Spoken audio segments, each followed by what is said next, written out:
ನಾಗಮೋಹನ್ ದಾಸ್ ಅವರು ಒಳ ಮೀಸಲಾತಿಗೋಸ್ಕರನೇ ಪರಿಶಿಷ್ಟ ಜಾತಿಗಳ ಸಮೀಕ್ಷೆ ಮಾತ್ರ ಮಾಡ್ತಾ ಇದ್ದಾರೆ.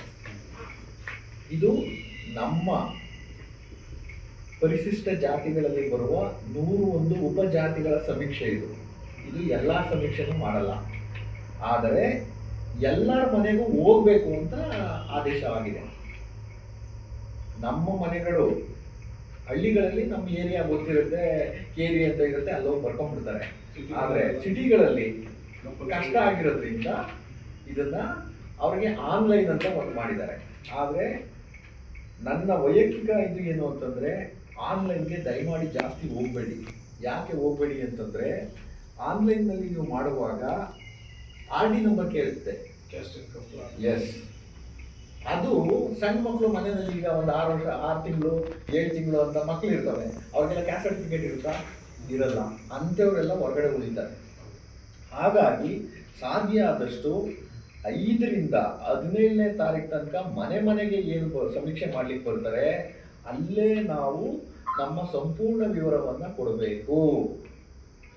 ಅದು ಬಿಟ್ಟರೆ 19ರಿಂದ 21 ನಮ್ಮ ಬೂತ್ ಮಟ್ಟದಲ್ಲಿ ಮಾಡಬೇಕು ಅಂತ ತೀರ್ಮಾನ ಆಗಿದೆ. ಒಂದು ವೇಳೆ ಮನೆ ಸಮೀಕ್ಷೆನಲ್ಲಿ ಯಾರು ಕಳೆದೋಗಿರ್ತಾರೆ, ಬಿಟ್ಟೋಗಿರ್ತಾರೆ, ಅವರು ಮಾತ್ರ ಅಲ್ಲಿ ಹೋಗಿ ಬರ್ಸೋದಕ್ಕೆ ನೀವು ಕಾರ್ಯಪ್ರವೃತ್ತರಾಗಿ ಸಾಧ್ಯ ಆದಷ್ಟು ಸ್ವಯಂ ಘೋಷಣೆ ಅಂತ ಏನಿದೆ ಅದನ್ನು ಸಿಟಿಯವರು ಬಿಟ್ಟುಬಿಡಿ, ಅವ್ರು ಮಾಡಿಕೊಳ್ಳಿ. ಯಾಕೆ ಅಂದರೆ ಸ್ವಯಂ ಘೋಷಣೆಯಲ್ಲಿ ಹಲವಾರು ಮಾಹಿತಿಗಳನ್ನು ಕೇಳಿರೋದ್ರಿಂದ ನಾವು ಸ್ವಯಂ ಘೋಷಿತರಾಗಿ ಅದನ್ನ ಘೋಷಣೆ ಮಾಡಬೇಕು ಅಂದರೆ ಕಷ್ಟ ಆಗತ್ತೆ.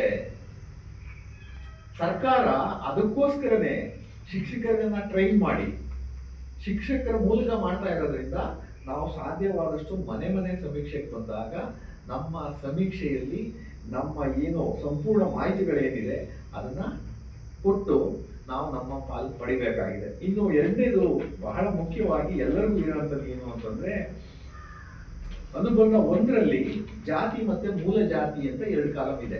ಅನುಬಂಧ 1 ರೋಮನ್ ಸಂಖ್ಯೆ 1 ರೋಮನ್ ಸಂಖ್ಯೆ 2. ಅದರಲ್ಲಿ ಜಾತಿನ ನಾವು ನಮ್ಮ ಭಾಗದಲ್ಲಿ ನಾವು ಏನೇನು ಕ್ಯಾಸ್ಟ್ ಸರ್ಟಿಫಿಕೇಟ್ ತಗೊಂಡಿದ್ದೀವಿ, ಈಗ ನಾವು ಚಾಮರಾಜನಗರ ಭಾಗದಲ್ಲಿ ಏಕೆ ಅಂತ ನಾವೆಲ್ಲ ತಗೊಂಡಿದ್ದೀವಿ.